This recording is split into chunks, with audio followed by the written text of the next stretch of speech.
When most people walk through a grocery store, a quiet sense of trust accompanies them down the aisles.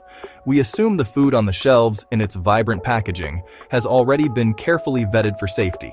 It's a foundational belief that allows us to fill our carts and feed our families without a second thought. After all, we live in a world of systems and oversight. We trust that government agencies, like the Food and Drug Administration, are vigilant guardians of the food supply. We believe that manufacturers adhere to strict quality standards and that the ingredient labels we scan are a complete and honest declaration of what's inside. This is the bedrock of our confidence. But what many people do not realize is that this bedrock of trust has cracks. The standards we take for granted are not universal. In fact, different countries regulate food chemicals very, very differently. A product you pick up in the United States might be formulated in a way that would be illegal to sell in the European Union. A number of additives commonly used in American foods are banned or heavily restricted in Europe and other parts of the world based on their own scientific assessments. This startling discrepancy raises an important and deeply personal question. Why would a substance be deemed safe enough for your family in one country, but not in another? Are the risks different? Or is it the philosophy of protection that varies? And perhaps most critically, what does that mean for us?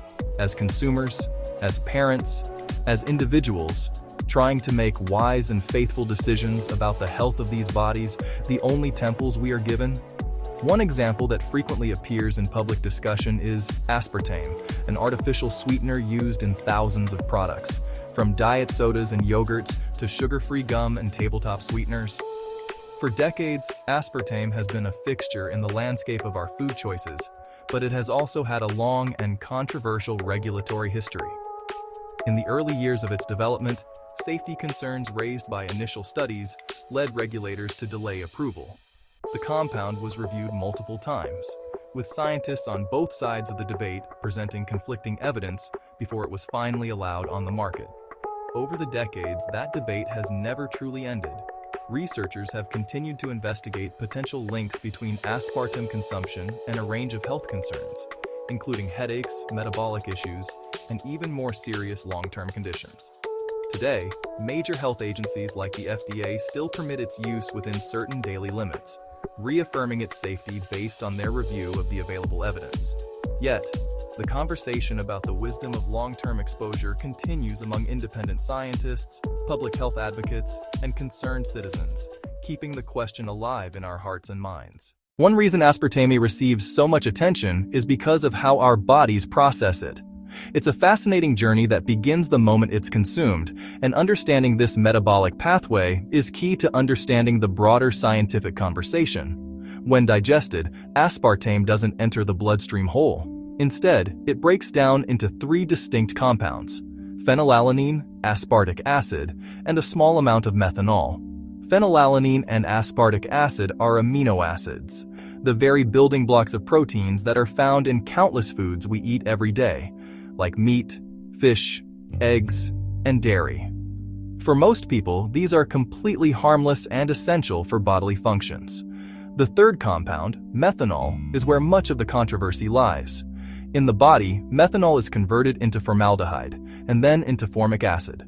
While the word formaldehyde can sound alarming, it's crucial to remember that our bodies produce it naturally in small, manageable amounts as part of normal metabolism.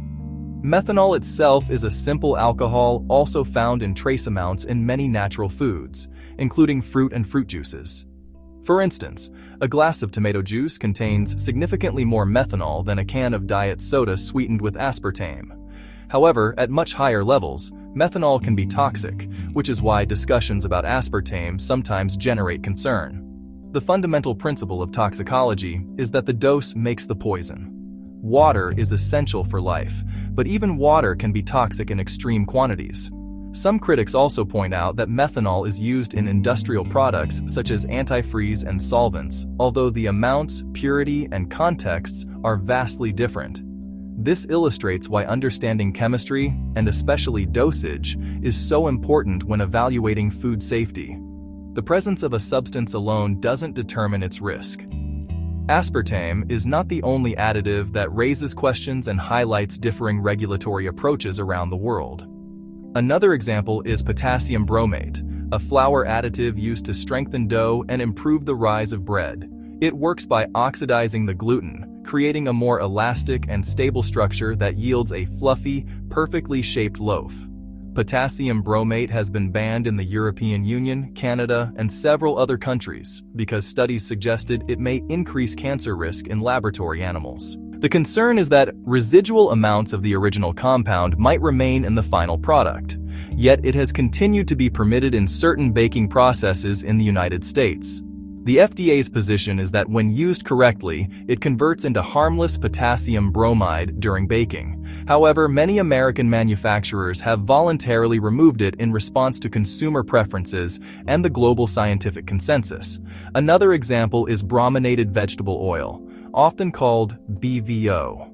For decades, it was used as an emulsifier in certain citrus-flavored soft drinks to keep the flavor oils suspended and prevent them from separating and floating to the surface, ensuring a consistent taste with every sip. But research raised concerns about potential accumulation of bromine, one of its components, in body tissues, particularly with high consumption. Studies linked excessive intake to neurological symptoms and other health issues. As a result, the substance was banned in Europe and Japan long ago. After growing scrutiny and public pressure in the US, many American beverage companies began removing it as well, culminating in a proposed ban by the FDA in late 2023. There are also certain synthetic food dyes that remain widely used in the United States but face tighter restrictions in Europe, creating a noticeable difference in the ingredient lists of identical products sold in different regions.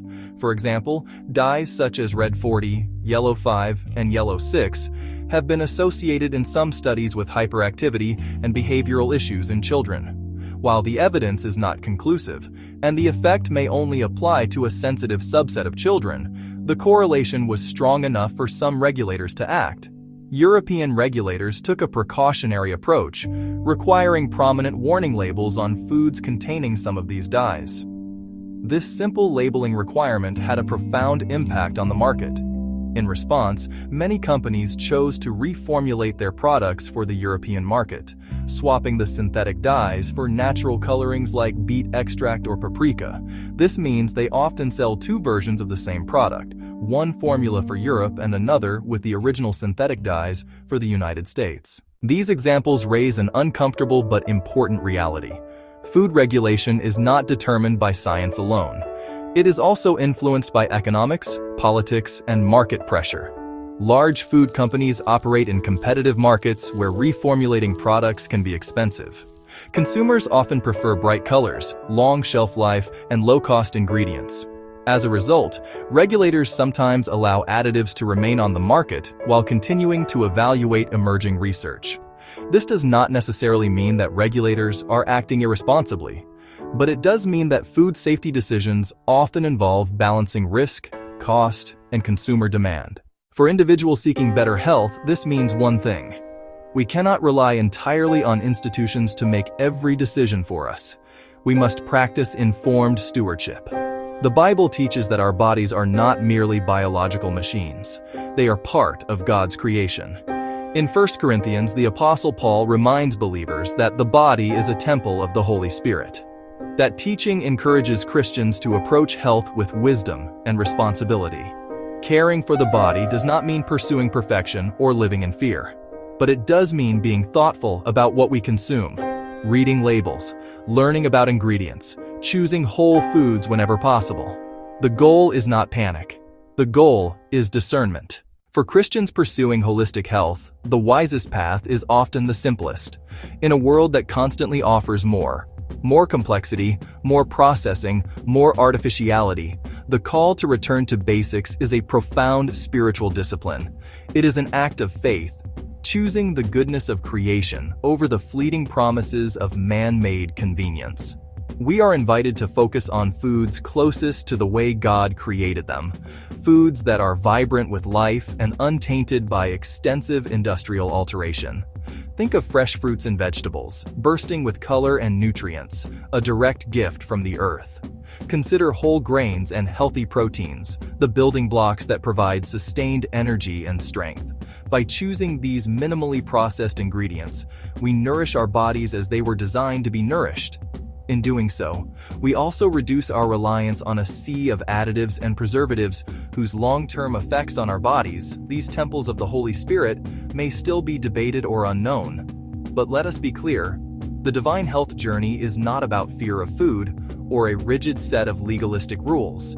It is about rediscovering a joyful and respectful pattern of living that honors the incredible design of the human body.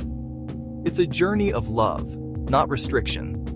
And when we combine sound scientific awareness with timeless biblical wisdom, we begin to see health not merely as a personal preference or a worldly goal, but as a sacred form of stewardship. Because caring for the body, this precious and temporary vessel, is one small but deeply meaningful way we can honor the one who so lovingly and wonderfully created it. Thank you for watching. If this message spoke to your heart or opened your eyes, please take a moment to like this video, share it with someone who needs to hear it, and subscribe to our channel for more truth-filled, spirit-led content. Together, we can be a voice for the voiceless, a light in the darkness, and a force for good in this broken world. God bless you, and we'll see you in the next video.